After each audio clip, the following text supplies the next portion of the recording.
muscle mass will be different in the patients, poor perfusion will be there, various muscles development will be very underdeveloped in such patients. Then peripheral vasomotor instability will be there, and insufficient muscular contractions can be seen in the pediatric or neonates. Then infant compared to older children and adults can influence drug absorption from the intramuscular site. So the drug absorption in adults can be influence the adults can influence the drug absorption in the intramuscular site itself than the infants. Then the net effect of these factors on drug absorption is impossible to predict. Phenobarbital has been reported to be absorbed rapidly, whereas diazepam absorption may be delayed. So what are the net effects of such drugs is very hard to predict.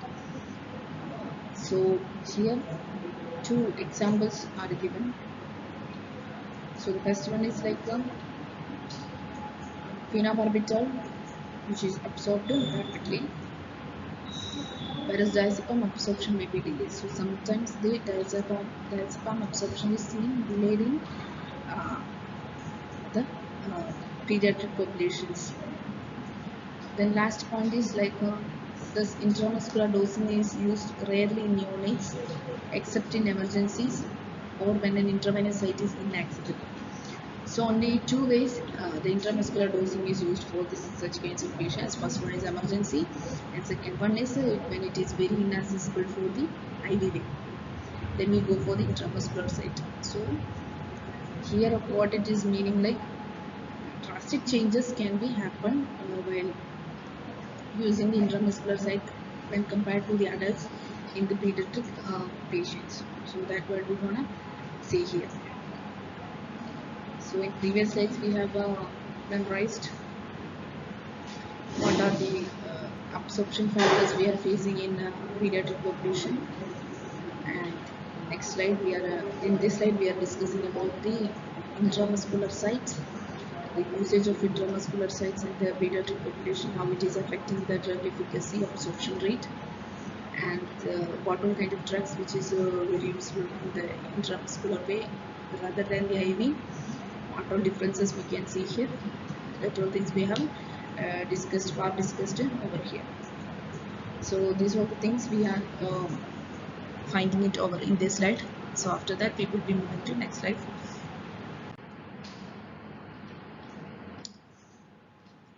So the next slide is skin. Right side we can see the picture, the layers of skin. So in that, if you look into the picture, there are 1, 2, 3 layers. The epidermis, that is the outermost layer, then the middle layer, that is dermis, and the innermost layer, that is subcutaneous layer. So how the skin can plays a role in the activity of drug absorption in pediatric population. Here skin how plays a major role means percutaneous absorption may be increased substantially in newborns because of an underdeveloped epidermal barrier, that is known as striation corneum, and increased skin hydration. Percutaneous absorption here it is means like skin. The absorption takes place through the skin is known as the percutaneous absorption. So here the percutaneous absorption may be increased substantially in newborns.